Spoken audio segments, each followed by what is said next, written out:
Renzo, anong ginagawa mo dito? Wala ka naman duty, ha? Gusto ko lang malaman kung anong nangyayari. Wala ka nang pakialam dun. Thor, kanina pa kasi namin hinahanap si Alvaro. Bakit? Iniisip niya ba na siya ang biktima?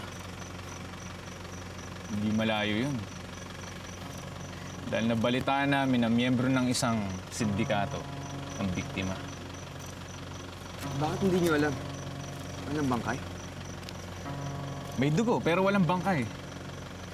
Walang bangkay, kaya walang krimen. Tara! Umalis na tayo dito. Nag-aaksaya lang tayo ng oras dito, eh. Baka mali ang balita.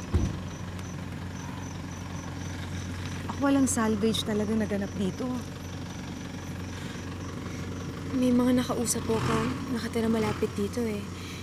Sabi po nila may mga narinig po silang mga putukan. Baka walang kinalaman si Alvaro dito. Mabuti pa, umuwi na tayo. Baka naghihintay si Alvaro sa bahay. Baka umuwi na rin yun. Tayo na po. Ate?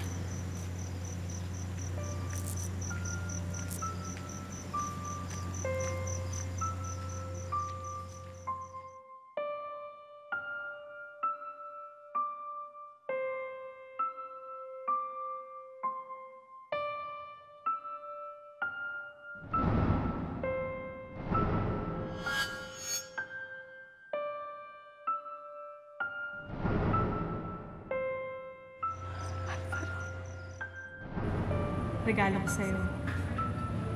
Hindi ko kasi ito nabigay ng birthday mo.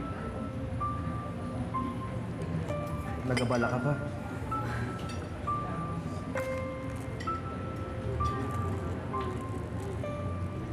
Huwag ka mag-alala. Nakuha ko lang naman to sa pawn shop eh. Gusto ko kasi, mga alala mo, oras-oras, araw-araw. Kahit anong mangyari, hindi na magbabago yung nararamdaman ko para sa'yo. Bagay sa'yo. Salamat, eh.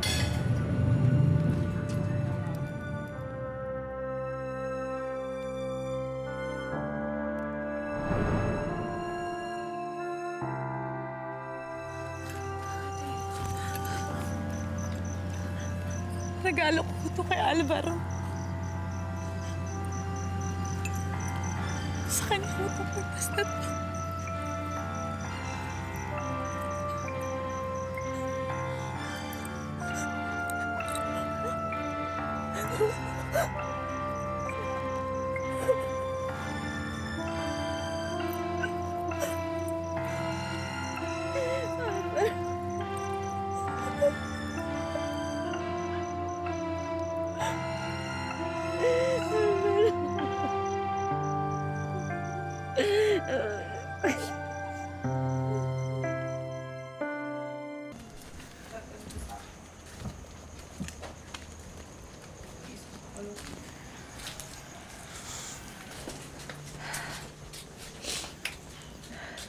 Ay, kuya. Saan kayo galing?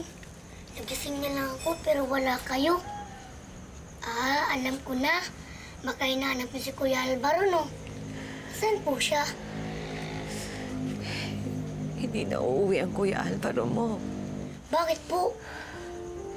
Siguro, inaway mo naman si Kuya Alvaro, no? Kaya hindi na siya umuwi.